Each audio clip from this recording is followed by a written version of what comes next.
Hello everyone, welcome back to my channel. ഇന്നിവിടെ discuss ചെയ്യുന്നത് class 2 integration day 1 day 2 വേണ്ടിയിട്ടുള്ള റിവിഷനാണ്. അതിലാദ്യമായിട്ട് നമുക്ക് ജലസ്രോതസ്സുകൾ ഏതെല്ലാം എന്ന് നോക്കാം.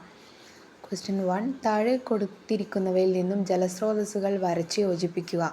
ഞാനിതിൻ്റെ നടുവിൽ ജലസ്രോതസ്സിന് എഴുതിയിട്ടുണ്ട്, ചുറ്റും കുറേ കാര്യങ്ങൾ എഴുതിയിട്ടുണ്ട്.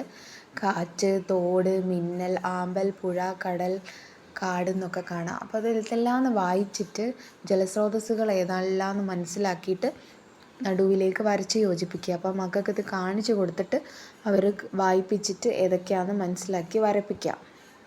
അപ്പോൾ ഇത് ഞാനൊരു SCERTൻ്റെ ഈ അടുത്തിറങ്ങിയ മോഡൽ ക്വസ്റ്റ്യൻ പേപ്പറിൽ കണ്ട ക്വസ്റ്റ്യനാണ്. അപ്പോൾ ഞാനതൊന്ന് എഴുതി വെച്ചതാണ്. അതിലടുത്ത ക്വസ്റ്റ്യൻ ഉണ്ട്, നിങ്ങൾക്ക് അറിയാവുന്ന ഒരു ജലസ്രോതസ്സിനെ കുറിച്ച് എഴുതുക. അപ്പോൾ ഇമ്പോർട്ടൻ്റ് ആയിട്ട് ഏതെങ്കിലും ഒരു ജലസ്രോതസ്സ് മക്കൾക്ക് ഏതാണോ ഈസി അതിനെപ്പറ്റി ഒരു 5-6 വാക്കുകൾ ഒറ്റയ്ക്ക് അവർക്ക് എഴുതാൻ പറ്റുന്ന വിധത്തിൽ പഠിച്ചു വെക്കുക. ഇതിപ്പോൾ കിണറാണെങ്കിൽ കിണറൊരു ജലസ്രോതസ്സാണ്, അങ്ങനെ തുടങ്ങിയിട്ട് കിണർ കുടിക്കാനും മറ്റാവശ്യങ്ങൾക്കൊക്കെ വെള്ളം എടുക്കുന്നൊക്കെ പറഞ്ഞിട്ട് അവർക്ക് അറിയാവുന്ന രീതിയിൽ സെൻറ്റൻസ് പഠിച്ചു വെക്കുക. നെക്സ്റ്റ് പറയുന്നത് കടങ്കഥകൾക്ക് ഉത്തരം കണ്ടെത്തി എഴുതുക.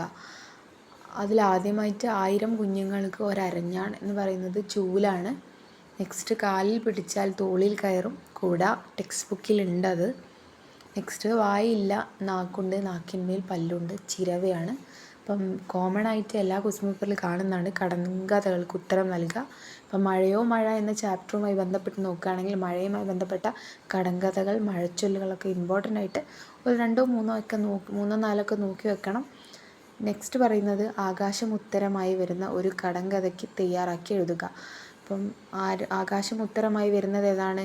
അടിച്ചാലും അടിച്ചാലും തീരാത്ത മുറ്റം, ആരാലും അടിക്കാത്ത മുറ്റം. അപ്പോൾ ഏതാണോ ഈസി എന്ന് വെച്ചാൽ നോക്കി വെക്കുക. ഇപ്പോൾ കഴിഞ്ഞൊരു ക്വസ്റ്റ്യൻ പേപ്പറിൽ കണ്ടതാണ്, മഞ്ഞൾ ഉത്തരമായി വരുന്ന ഒരു കടങ്കഥ തയ്യാറാക്കൂ. എന്താണ്? മണ്ണിനടിയിൽ പൊന്നമ്മ. അത് നമ്മൾ ക്ലാസ് 1 പഠിച്ചിട്ടുണ്ട്, അത് ടെക്സ്റ്റ് ബുക്കിൽ. അപ്പോൾ എല്ലാവരും കടങ്കഥകളൊക്കെ ഒന്ന് ഇമ്പോർട്ടൻ്റ് ആയിട്ട് നോക്കി വെക്കുക. ഏതാ ചോദിക്കാമെന്ന് അറിയില്ല എങ്കിലും കോമൺ ആയിട്ട് നമ്മൾ ക്വസ്റ്റ്യൻ പേപ്പറിൽ കണ്ടുവരുന്ന കടങ്കഥകളൊക്കെ ഡിസ്കസ് ചെയ്യാം.